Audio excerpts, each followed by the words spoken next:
kabanch! So ngayon mga kabanch is andito po pala kami sa aming mini fish pond. And yung ganap po namin dito ngayon mga kabanch is ano lang, simple lang yung mga ginagawa namin araw-araw. Yan lang po yung ma-vlog natin ngayon mga kabanch. And I hope na supportahan po ninyo kami kahit ganito lang po yung content namin mga kabanch. And ayan, dito na talaga kami every pumupunta kami sa fish pond, dito na talaga kami natutulog sa bahay kubo nila Mama Bibi na maliit. And update po sa ating bangus, and malaki-laki na din sila, may malalaki and may maliliit, ganun po sila. So bago ko lang po sila pinapakain mga kaban, ganun po sila.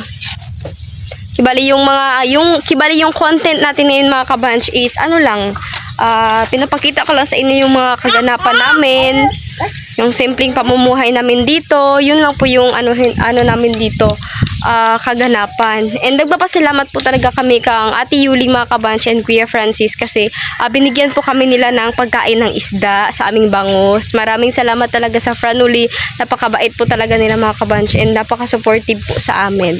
Hindi na po ni Care yung lagayan niya ng manok. Ayan, para sa bahay kasi mga kabanch is uuwi kami doon tapos magpapakain sa manok ni Care. So dinala na lang talaga namin dito para mapapakain ni Care dito yung mga manok niya. And ayun si Care doon sa kabila, doon sa namin mini fish pond kasi nangunguha siya ng mga panggatong para naman may panggatong tayo kapag magluluto tayo, di ba mga kabanch? Hi! Hi! Ayan, anong ginagawa mo, Kylie? Ayan, na naman siya, naglalaro naman siya ng mga bato-batupik. Ayun yung ating mga bangus, mga kabanch. Ayun na sila, oh. 'Di ba? Kumakain yan sila ng pagkain. Ayan. 'Di ba? And actually mga kabanch, nung nakaraang araw is bumisita po yung papa ko mga kabanch. Si Papa Alvin, bumisita po siya dito sa lugar nila Care. And binisita niya kami. Pumasyal-pasyal siya. Actually, 3 araw lang siya dito pumasyal sa amin mga kabanch. 3 araw and pagkatapos uuwi naman din siya. Kasi may mga manok doon si Papa, 'di ba? So uuwi lang siya. So babalik daw siya is December. And ayan, napaka-thankful ko talaga kay Papa mga kabanch kasi napaka-supportive niya and sa lahat-lahat napaka-supportive talaga ni Papa. And pag-usapang nanay, ayan, talaga ako dyan mga kabanch. Like, alam nyo naman, nakikita nyo naman doon sa vlog nila Franuli na umiyak ako pagdating sa nanay ko kasi naman iniwan niya ako mga kabanch. Pero okay lang yun kasi marami naman pong nagmamahal sa akin mga kabanch. Pasalamat din ako sa aking papa kasi pumasyal talaga siya dito mga kabanch. Pinasyal talaga niya kami. And ayan, ipapakita ko po dyan sa inyo mga kabanch yung video kasi binidyohan ko po si papa na nandito siya sa fish pond and nagbabanding-banding sila ni Kylie kasi paminsan-minsan lang sila magkikita ng kanyang lolo kaya nagbabanding-banding sila, 'di ba? And ayun, pag uwi ni Papa after 3 days, ayan, namimiss na natin agad si Papa kasi lang, paminsan-minsan lang kami magkita, ganun. Kumbaga, lang, tawag lang paminsan-minsan and baka sa susunod mga kabanch is papasyal kami doon sa aming lugar mga kabanch kasi napakalayo mga kabanch. 10 hours yung biyahe, sobrang layo talaga. Hi guys! Ayan, kasama po ni Kylie yung lolo niya mga kabanch and actually nagbakasyon lang po si Papa dito ng 3 araw and bukas is uuwi na din si Papa. Hi! Hi Kylie! Hi ma! Ayan, banding sila sa kanyang lolo mga kabanch. Hi! Oh, kaon daw siya, palitan siyang lolo. Hi. Hi! Hi. Hi! Nami sa punong. Peekaboo!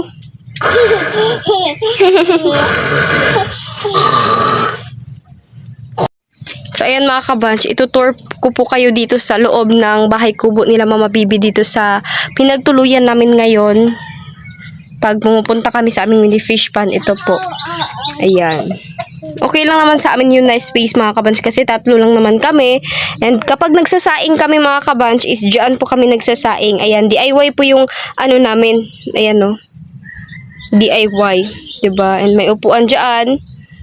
Ayan. And yung ilaw namin dito mga kabanch is solar. Ayan po yung solar namin. Ayan po siya. Ayan po yung solar namin. And thank you din sa Friendly kasi binigyan din nila kami ng solar mga kabanch. Ito po yung binigay nila sa amin na solar.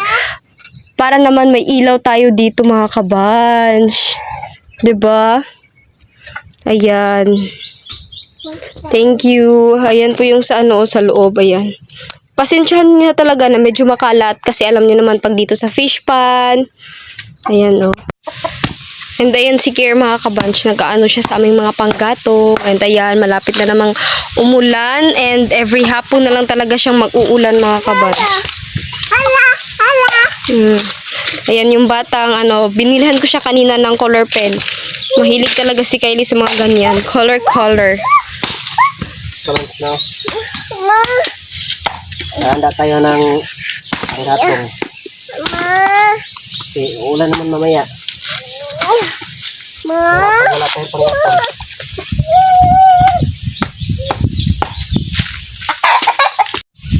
So ayan mga kabanch, nag-a-arrange po ako ng mga panggatong namin. Kasi malapit na namang umulan. Ayan po yung mga panggatong. So dito ko po inilagay yung mga panggatong. Para naman po hindi siya medyo mabasa ng ulan. Yan, ilagay po natin dito. Para pag magluluto tayo mga kabanch, is kukuha lang po tayo dyan sa ating mga panggatong. Ayan po. So, madami-dami din masyado yung panggatong natin. Kasi pag umuulan, mahirap na mga kabanch kumuha ng mga panggatong kasi basa na. Mahihirapan na tayo, 'di ba? Ayan, tamang arrange lang po tayo. Ganito na yung mga ganap natin. And mamaya is magsasaing na naman ako mga kabanch. Sasaing. Para maaga tayo kakain. 'Di ba? Yan mga kabanch. Para maaga po tayo makakain mamaya. So magsasaing tayo ng maaga. Ayan. Ayan, napakahangin mga kabanch. Ayan po. Sobrang lakas talaga ng hangin. And ayan si Kylie. Natatakot si Kylie mga kabanch. Oh my God. Ayan, binibidyohan ko yung hangin. Pakalakas. Tatakot mga kabanch eh. Actually, mga kabanch, nung dito talaga kami tumira ni Kers, na na talaga ako sa ganitong hangin mga kabanch. Yung malakas ba. Delikado kapag nagpambut ka tapos ganito yung hangin. Oh my God, tataob talaga yung pambut mga kabanch. Diba? Hangin. Ayan, umuulan na talaga siya mga kabanch. Pero din guys, napakahangin niya. And ayan na po, napakalakas ng ulan. Ayan yung tubig oh. Diba? Kalakas niya eh. Oh my God, umuulan na siya. So ngayon mga kabanch is 5 in the afternoon na. So yung ganap namin ngayon is magsasaing and magluluto ng aming ulam. Yung ulam po namin ngayon is Sunny hotdog. Ayan, bumili po ako kanina ng hotdog kasi nagbigay kasi yung papa ko mga kabanch ng pera sa amin. And ayan, binilhan ko talaga si Kylie ng hotdog kasi nung umuwi na sila sa amin doon, sinabihan kasi ako ni Papa, magpapadala siya ng pera, tapos bibilhan ko daw si Kylie ng hotdog. Ayan o. So ngayon, ayan na po, nabili ko na talaga yung hotdog sa binigay ni Papa ng pera. So ayan, ito po yung uulamin namin ngayon dito sa fish pan. And si Kylie is nakatulog, ayun sa likod o. So yung kaganapan natin ngayon mga kabanch, mag-aano tayo ng hotdog para ready na po tayo sa pagkain mamaya. 'Di ba? Para maaga tayo makakain.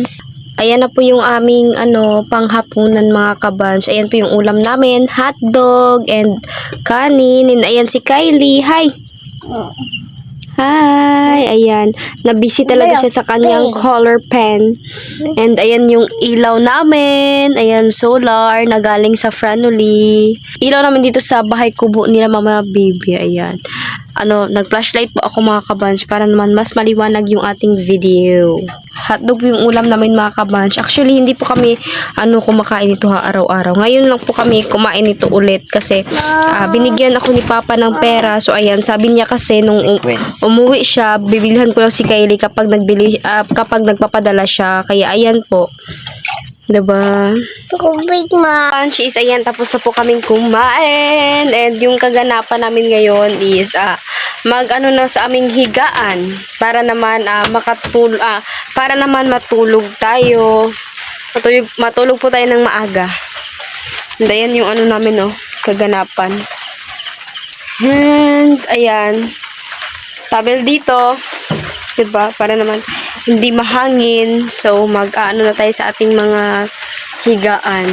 Sa ating kulambo at saka sa ating kumot and ang tawag dyan, banig or ano. Diba? Mag-plaster na. Na po yung aming kulambo. Tulog na kami. Naglagay na si Kier dyan. Inarrange niya or nilagyan niya ng mangsabit yung ating kulambo. So, ayan mga kabanch, nakapasok na tayo sa kulambo. And ayan, it's time to matutulog na tayo. And saan yung ko? Muna ako sa akin tiyan kasi masakit yung tiyan ko. Hindi talaga pwede mawawala yung ating banyos or haplas. Hindi talaga pwede yan mawawala dito sa fish pond. Lalo na sobrang ginaw dito mga kabanch. And ayan mga kabanch, matutulog na kami and abangan nyo po bukas yung kaganapan namin. Hi, good morning! Good morning mga kabanch. Ngayon is magtataan po si Kier ng mga bobonet doon sa labas. Yan po ng mga bobonet yung ipangtaan ni Kier.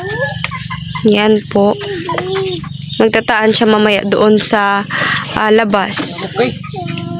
So, ayan mga kabanch, nagiinit na po ako ng tubig. So, pagpasensyahan po ninyo na maitim yung aming takore kasi alam nyo naman na, ayan, panggatong po yung gamit namin dito sa fish pan. Ayan. Yan o. Para magkakapit tayo. Ayan, matataan mo na ako ng mga 30 pirasong bubunit mga fresh na. Baka nyo mamaya. Abangan nyo mamaya mga kabanch yung huli niya. And so ako ngayon is magpapakain po tayo sa ating mga isda. Yan po. Papakainin na po natin sila. Kasi umaga na. It's time to magpapakain na sa kanila. Oops. Ayan. Ganito lang po yung ating camera kasi wala po tayong ganito lang po yung pag-set up natin. Ayan. Sabuyan na natin sila. Kumakain na yan sila. Ayan. May nanghingi din dito ng pagkain, ng isda, si Kylie. Ayan. Pakain natin. Actually, maglilibot-libot ako mga kabanch kapag nagpapakain ako sa kanila kasi para naman makakain sila lahat yung mga nandoon, diba?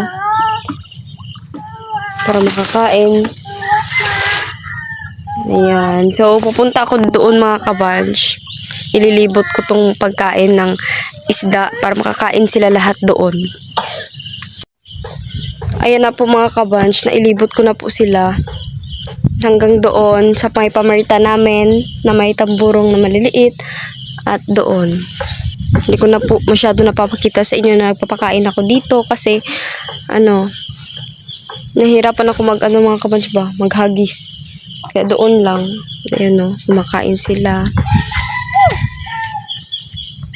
Ayan, nagsasaing na ako mga kabanch. Kumulo na yung sinain ko para makakain na ngayon si Kylie. So, ayan mga kabanch, ayan, niliban na po yan ni Kier mga kabanch. Yan po yung mga nahuli niya.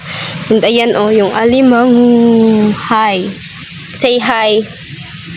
Ayan, diba? Yung huli niya ng mga alimango. So, mamaya is, anuhin niya naman mga kabanch, tatalian niya. So, ngayon mga kabanch, is tutulungan ko po si Kier na magkuha ng mga pain na natitira sa kanyang mga bobonet. So, ayan, stay lang po kayo dyan. Tutulungan ko muna siya mga kabanch. Ayan, kunti lang yung mga nahuli ni Kier mga kabanch is, ayan yung mga zero na mga bubo, walang laman. Ayan, di ba madami. And dito is mga similya, ilagay po natin dyan sa ating mini fish pan. And ito po yung tatalian ni Kier. Okay lang na, mga kabanch, kunti lang yung may laman, at least mga malalaki naman yung nasa sulod ng bobonet. Yan, nung nagtaan ako ang kanina, may nakita akong butas ng alimango yan. Dinukot ko yan. Ito, nahuli ko. Diba? Ay! Ayan, muntik na siyang makawala mga kabanch. Sayang naman kapag nakawala siya. Tira na, naging bato pa. Ayan o. Sobrang ano niya.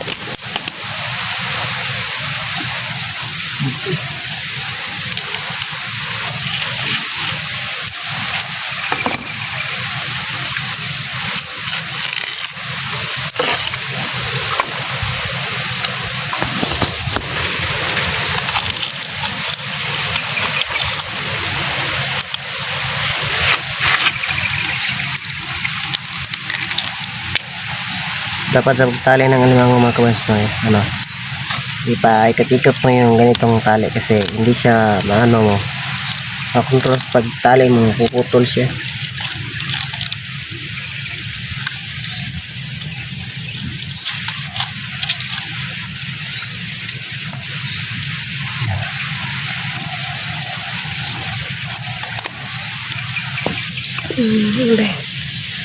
Ayan siya mga kabanch. Smile. And then yung mga sobra natin na mga pagkain ng alimango mga kabans, lagay natin sa 10 minutes pan para mabilis lang sila tumaba. So, ito lang po yung huli ni Kier lahat mga kabanch. Ayan. Kahit konti lang po siya, pero at least mga malalaki po yung huli niya mga kabanch. Thank you talaga kay Papa God. Hindi tayo niya pinabayaan mga kabanch. And yung mga similya is itinapon ko na po dyan mga kabanch sa aming mini fish pond.